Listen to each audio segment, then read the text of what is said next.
हरे कृष्णा सभी को। आप सबका एक बार और स्वागत है श्रीमद् भागवतम के क्लास में। तो लगभग हम श्लोक नंबर 20 तक कर चुके थे। अब श्लोक नंबर 21 स्टार्ट करना है, लेकिन इसको प्रारंभ करने से पहले भगवान श्री कृष्ण की प्रार्थना करेंगे। तो सभी लोग अपने दोनों हाथों को जोड़ लें और भगवान श्री कृष्ण की प्रार्थना करें। ओम नमो भगवते वासुदेवाय। जन्मादस्य तो अन्व्यादतरश्चार्थस्विज्ञस्वराट तेने ब्रह्महृदायादि कवये मुह्यन्ति सूर्याः तेजो वारिमृदं यथ विनिमयो यत् सर्गो मृषा धाम्ना स्वेन सदा निरस्तोकं सत्यं परं धीमहि। नारायणं नमस्कृत्य नरं चैव नरोत्तमं देवीं सरस्वतीं व्यासं ततो जयमुदीरयेत्। हरे कृष्णा हरे कृष्णा कृष्णा कृष्णा हरे हरे हरे राम राम राम हरे हरे। हरे कृष्णा। और श्लोक नंबर 21।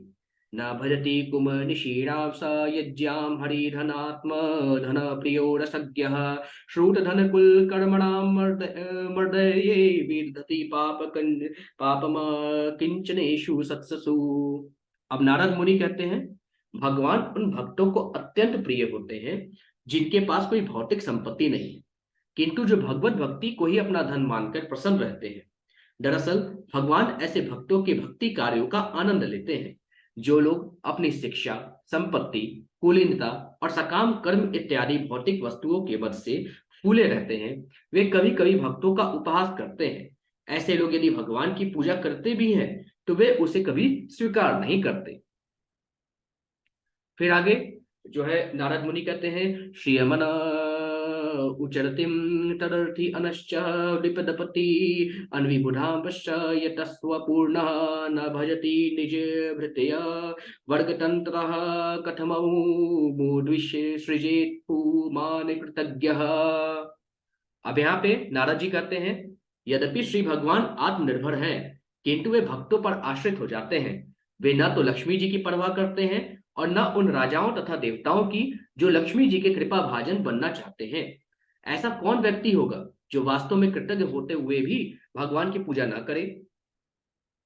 फिर आगे मैत्रेय मुनि कहते हैं, मैत्रेय उवाच इति प्रचेतसो राजन् अन्याश्च भगवत कथा श्रावयित्वा ब्रह्मलोकम ययो स्वयं भुवो मुनिः। मैत्रेय मुनि कहते हैं, हे विदुर, इस प्रकार ब्रह्मा के पुत्र नारद मुनि ने प्रचेताओं से भगवान के साथ इन संबंधों का वर्णन किया। तत्पश्चात वे ब्रह्मलोक को चले गए। अब आगे मैत्रेय मुनि कहते हैं, ते अपि तन मुख्य निर्यातम यशो लोक मलापहम हरे निर्षयम निशम्य तत्पादम ध्यायन्तस्त गतिम ययौ।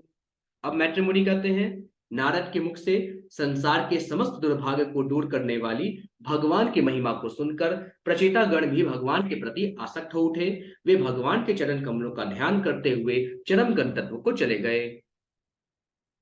फिर आगे मैत्रेय मुनि कहते हैं, एतत् ते अभिहितं शक्तिर्माम तम परिपृष्टवान प्रचेतसाम नारदस्य संवादम हरि कीर्तनम।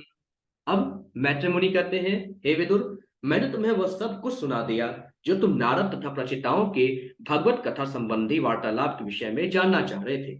जहां तक संभव था मैंने तुम्हें बता दिया। अब श्री सुखदेव जी कहते हैं, श्री शुकुवाच य एष तान्पदो मानवस्यानुवर्णितः वंशः प्रियव्रतस्यापि निबोधे नृप सप्तमम्। और श्री सुखदेव जी जो है परीक्षित महाराज से कहते हैं, हे श्रेष्ठ राजन, यहाँ तक मैंने स्वयंभू मनु के प्रथम पुत्र उत्तानपाद के वंश का वर्णन किया है। अब मैं स्वयंभू मनु के द्वितीय पुत्र प्रियव्रत के वंशजों के कार्यकलापों का वर्णन करने का प्रयास करूंगा। कृपया ध्यान पूर्वक सुने। फिर आगे श्री सुखदेव जी कहते हैं, यो नारद आदात्म विद्यामधिगम्य पूर्णमहिम भुक्त्वा विभज्य पुत्रेभ्य ऐश्वर्यं समगात् पदम। अब यहाँ पे श्री सुखदेव जी कहते हैं, यद्यपि महाराज प्रियव्रत ने नारद मुनि से उपदेश प्राप्त किया था, तो भी वे पृथ्वी पर राज्य करने में संलग्न हुए। भौतिक संपत्ति का पूर्ण भोग कर चुकने के बाद उन्होंने उसे अपने पुत्रों में बांट दिया। तब उन्हें वह पद प्राप्त हुआ जिससे वह भगवत धाम को लौट सके।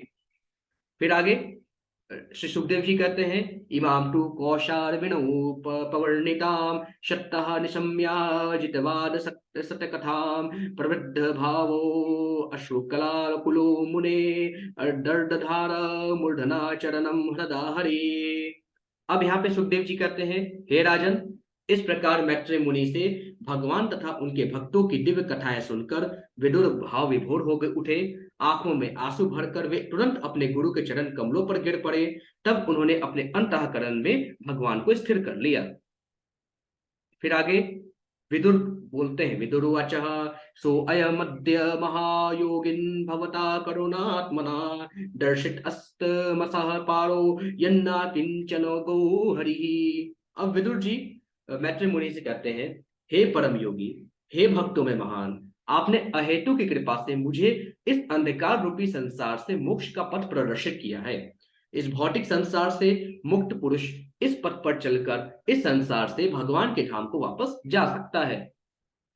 फिर आगे श्री सुखदेव जी कहते हैं, श्री शुकुवाच इत्यानम्य तमामन्य मंत्रय विदुरो गज साहव्ययम् शमानां दिदृक्षुः प्रययो ज्ञातिनां निर्विताशयः। अब श्री सुखदेव जी गोस्वामी कहते हैं, इस प्रकार मैत्रेय मुनि को नमस्कार करके और उनसे अनुमति लेकर भौतिक इच्छाओं से रहित विदुर ने अपने परिजनों से मिलने के लिए हस्तिनापुर के लिए प्रस्थान किया। फिर आगे श्री सुखदेव जी कहते हैं, एतद्यः शृणुयाद्राज नाज्ञां हर्य प्रततात्मनां आर्युर्धर्णं यशः स्वस्ति गति मैश्वर्य मापनुयात्। अब श्री सुखदेव जी कहते हैं, हे राजन, जो लोग श्री भगवान के प्रति पूर्णतः समर्पित राजाओं से संबंधित इन कथाओं को सुनते हैं, वे बिना कठिनाई के दीर्घायु, संपत्ति, ख्याति, सौभाग्य तथा अंत में भगवत धाम को जाने का अवसर प्राप्त करते हैं। इस प्रकार श्रीमद् भागवत के चतुर्थ स्कंद के अंतर्गत प्रचेताओं को नारद का उपदेश नामक 31वें अध्याय के भक्ति वेदांत तात्पर्य पूर्ण हुए। बोलिए श्री कृष्ण भगवान की जय, वृंदावन बिहारी लाल की जय, बाके बिहारी की जय। हरे कृष्णा।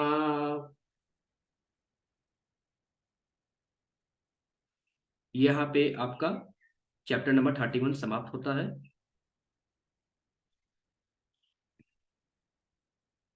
अब आगे क्या हमें पढ़ना है इसका थोड़ा सा हम झलक देख लेते हैं। ये सारी चीजें तो हम कर चुके थे। अध्याय 2 हमने कर लिया था, अध्याय 4 हो चुका था, अध्याय 4 अभी चल रहा है। सती द्वारा ये सारी चीजें हो गई हैं।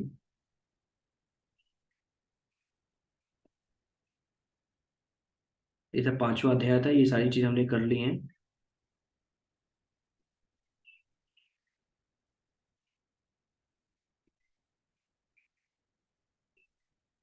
राधा प्रेथु की कथा भी हो गई है।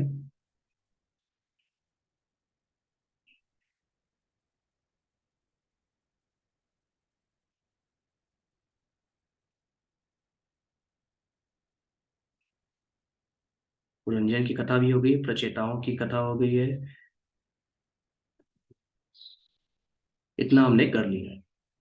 अब कैंटो 5 स्टार्ट हो रहा है, यानी चैप्टर नंबर 1 से अब स्टार्ट होगा यहाँ पे। ठीक है, यानी 4 कैंटो हमने कर लिया है। अब बचे 8 कैंटो, जिनमें से 5वां कैंटो कल से स्टार्ट करेंगे।